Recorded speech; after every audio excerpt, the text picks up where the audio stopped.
What's happening, everybody? This is your favorite podcast in the world. This is the Pensive Brothers podcast. This is Aaron. This is Elliot. And we are so happy to see you guys. We appreciate everybody that's been following, commenting, staying engaged. We hope everybody's having a fantastical day today. Fantastical. So, all right. All right. Today is going to be a simple day because we're not talking about a bunch of different random topics. We're going to try and keep it on track, huh? Right, exactly. Yeah, we'll see. But I need to know. Top 5 sodas you will never drink. Let's go. Okay. The top 5 that I like. Why you always make these lists so long? Top 5 is a lot of sodas. Okay, fine. Top 3. Okay, I can do that. There is that Mountain Dew pink lemonade. It's actually really good. The new thing is in like a pink box, right? Yeah, it's in like a pink and yellow bottle. That's crazy because I haven't even had that. And it's so good. It's your top 3? That means I really need to taste it. Top 3 ever. That ever. It's a fantastic soda. I shouldn't be drinking soda, by the way, but it is really good. I really like it. That ginger ale, Hood All-Star, and then the third is probably between strawberry soda and Tahitian Treat. It's one of those two. Interesting. And then a very close fourth is like cream soda. So that would be my list. What about you? Oh, sodas I would never drink. What is it? Ginger beer. Not to be confused. Not a fan. There is, I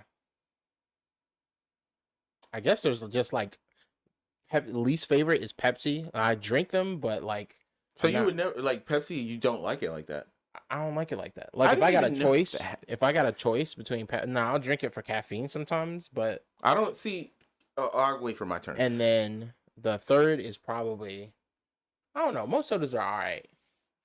Maybe like bad root beer, because most root beers are okay. Like Barks is fine. Stop but lying.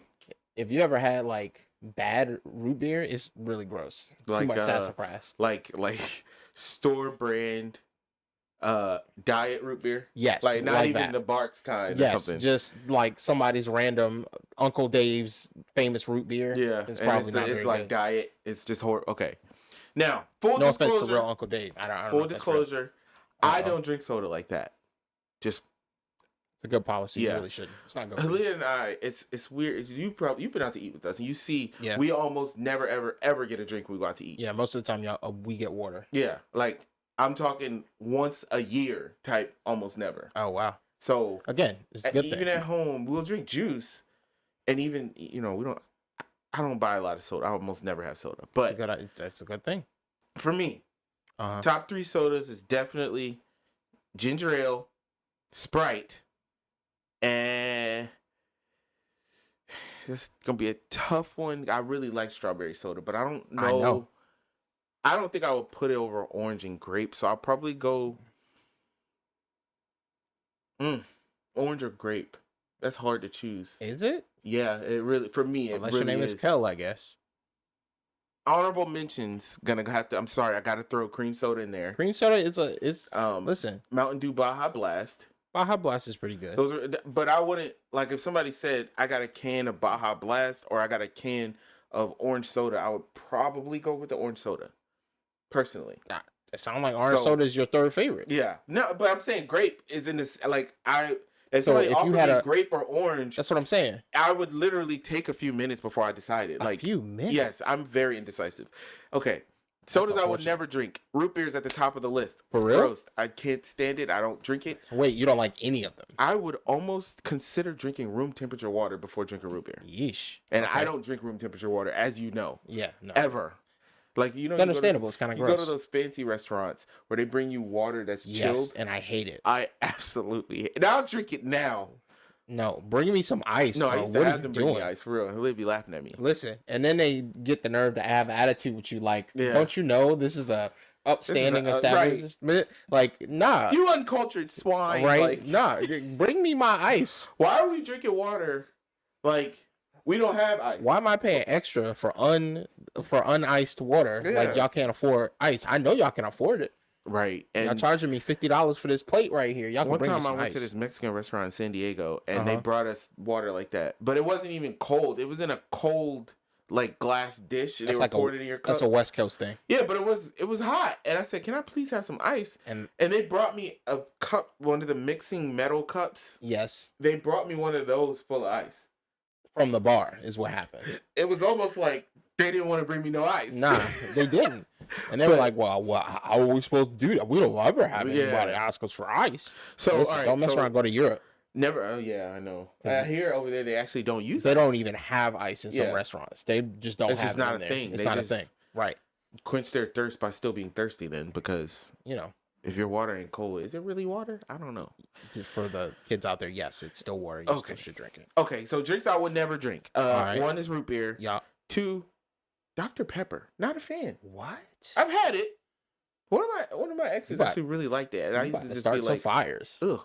You got to start some fires. It tastes weird to me. I mean, if you really don't like root beer, I understand why you don't like Dr. Pepper. Yeah, because their flavor, it doesn't taste the same, but I can see how their flavors can be similar. Yes, there's a similar the palatability. I would almost say. Yeah. All right. I think I just made that word up. Nah, palatability is a word. Okay. Well, good. I used it. There you go. Maybe in the wrong context. Scrabble word of the day. That would probably be it for me. Just those two. I really don't like root beer, and I don't. Oh, you ever had bold ginger ale? Yes, I don't like that. I'm not a fan either, to be honest. Yolanda keeps buying it for Granddad, and so if you ever go over there, he's got a case of it on the floor that just sits. He don't like it? No, it's too strong. It's too much. Yeah, it's spicy. Yeah. Now, for a man who likes RC Cola religiously, the fact that he thinks it's too spicy is kind of wild. I don't know if that's still a thing, but I think it is. RC Cola. He can't drink soda like that for real. So he probably drinks the diet. Soda. I know, but he's not supposed to be drinking it. He really is, considering he has diabetes.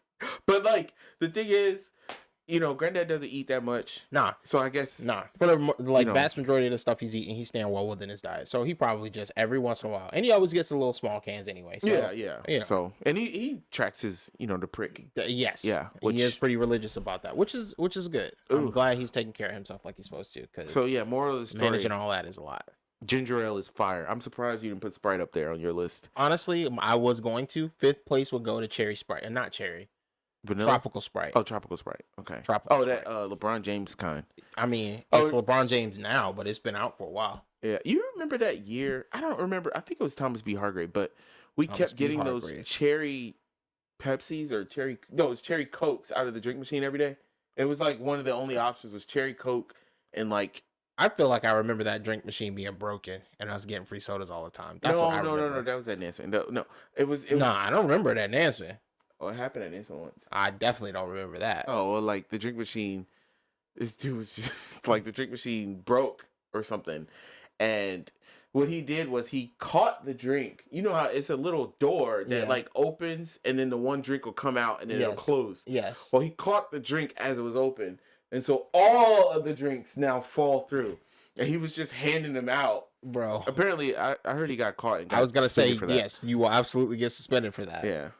I think it's suspended. No, I remember the one at Thomas B. Hargrave, you could put fake coins in there and it would take them. Oh, I never participated in this. Yeah. So, considering Thomas B. Hargrave was a church. It was a church. Jesus, if you're listening, it wasn't me. Yeah, it was listen, him, okay. Exclusively. It wasn't me exclusively, but it was wrong. You should not use fake coins to buy sodas, but that is what happened. And there's our public announcement for the day. There you go. Don't use fake money, okay? They'll take you to jail. No, but so we used to get cherry Cokes out of that machine. I remember thinking I need to look around the house and find, a quarter or a nickel or whatever. Right. I think it literally was a quarter. And we used to just get them, like, after school. We would go to this place for daycare, basically, until our parents got off work. I think we talked about Thomas B. Hargrave on the pod before. I think we talked about it like once. Yeah, we did. Yeah. But I distinctly remember that was like the only time we had cherry Coke because we didn't have that at home, of course. Never. And the school wasn't giving it to us. Absolutely not. So, fun times. Yeah. Nostalgia. Well, since you bring up President Joe Biden, is that I guess we can talk about this. So, because we can remember our childhood. Yeah. So we've got a presidential election coming up, as everyone knows. Yeah. We know that Donald Trump is under 1,000,000,001 indictments. 91 to be specific. And he is literally going to be found guilty probably on all of them. Just because. At least on 2. Like, specifically because the evidence. Because he did it. And the fact that, like, everyone is flipping on him, and he's not paying their legal fees. And then he's paying the legal fees of some of these people, but then he sent a lawyer that's doing terribly. So they flip and get the one guy from the documents case in Florida. He flipped and got a state appointed person. Yeah, and he just is like immunity. Okay, but you know why these other people can't get the same legal representation, because a lot of Trump's legal defense is being paid for by his campaign funds. Right. He can't He use would never campaign pay for it out of his own pocket. I don't think that he wouldn't. I don't think he can. I know he wouldn't. I think legally he cannot. Like, his campaign fund is supposed to be for stuff to help him campaign. These other random people, I don't think they count.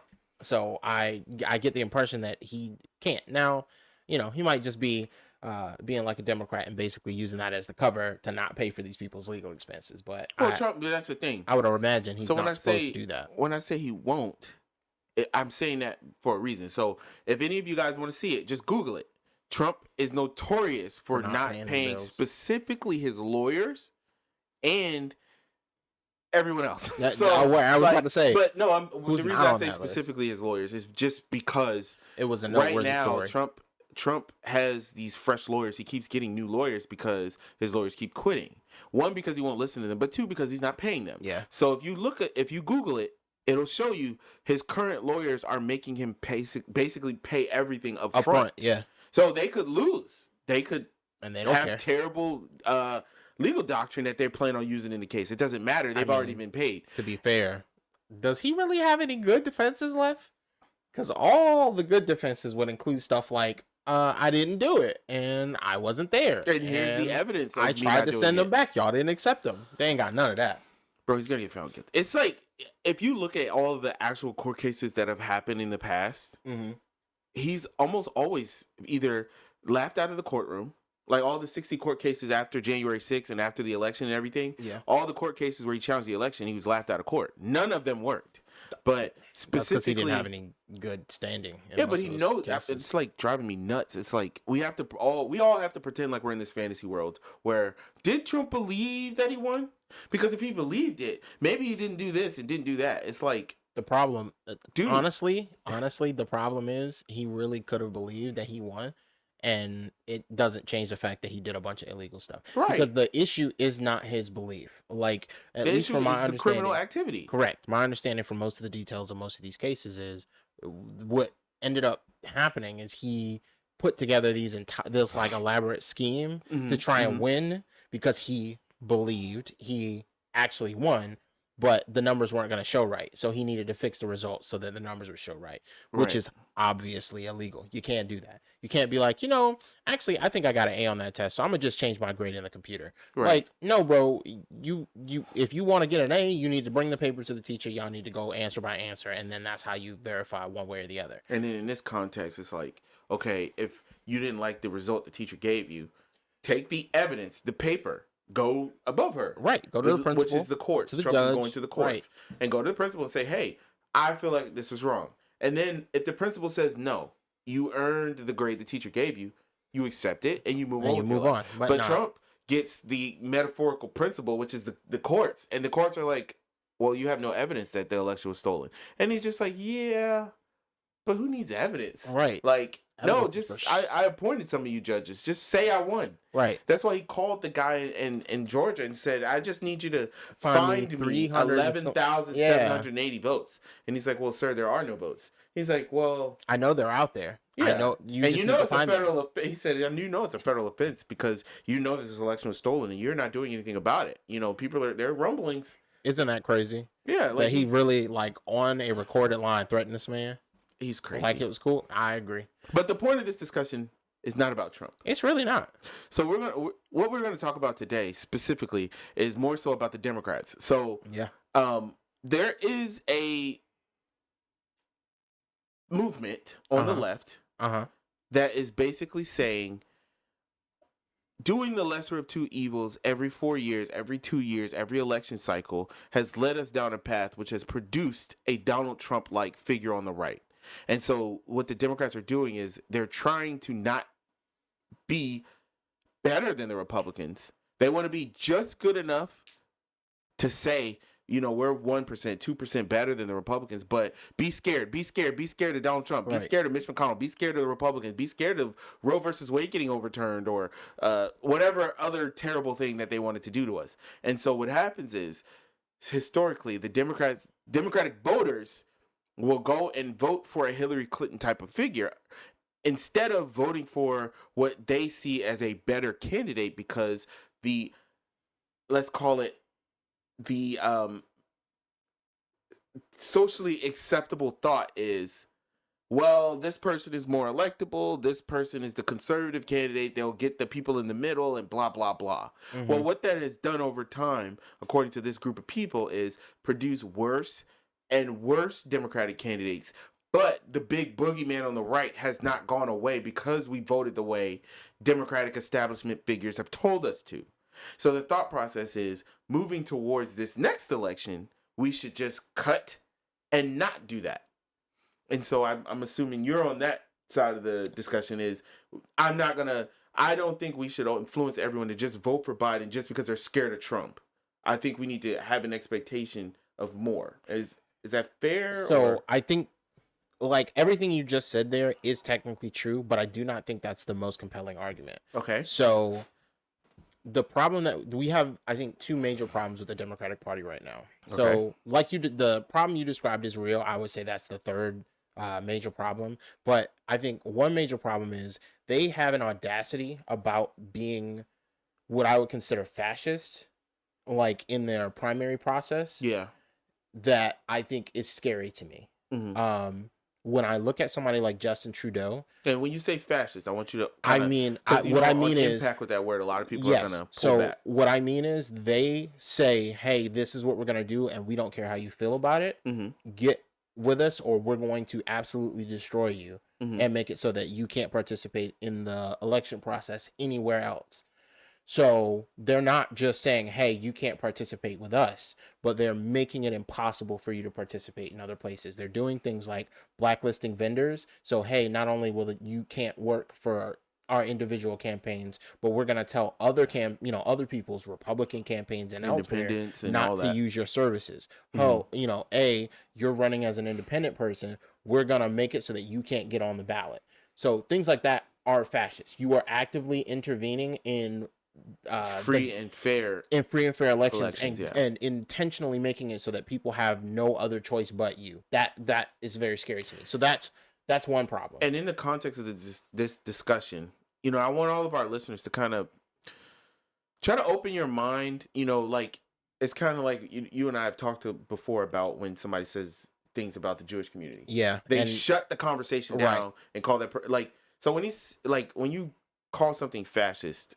And I want to make sure that we are. Yes, and I'm using it intentionally. Like, I'm not one of those people who's just like, oh, Joe Biden's a fascist, because I don't think like Joe Biden in particular is a fascist any more or any less than like the policies that he pushes for, right? Mm-hmm. So I think in general, at least verbally, he's not a fascist. He's a lot of other things. He's a corporatist. He's a trickle down economic sort of person. He's a hardcore capitalist. Yada yada yada into oblivion. But I don't think I would call him a fascist. But the party is doing things that are scary to me. Yeah. When I look at Justin Trudeau, when he got elected, I don't know, forever ago, I think 2018. That was like 2016. It might have been 2016. Something like that. It's been a minute. Yeah, it's been a minute. He's been PM of Canada for a while. Initially, the majority of what he was going for was, hey, listen, we want this, Canada to be a place for everybody. We want, be inclusive and cooperative and all that sort of stuff. But you see over and over and over again, the worst impulses in the name of, oh, we got to be inclusive. Oh, we got to be understanding of all people. So even though I don't agree with a lot of like Jordan Peterson's recent stances, I do think he has a real point when I look at some of the specific things that the federal government in Canada is pushing right now. Mm-hmm. A lot of their, hey, everybody needs to be included. Hey, if you're at school, you not only have to accept and embrace Pride Day and other things, but no, you have to participate. And I think it's a very dangerous line that a lot of people kind of stop paying attention to when you get on the left side of politics. And Jordan Peterson talks a lot, I think, exaggerates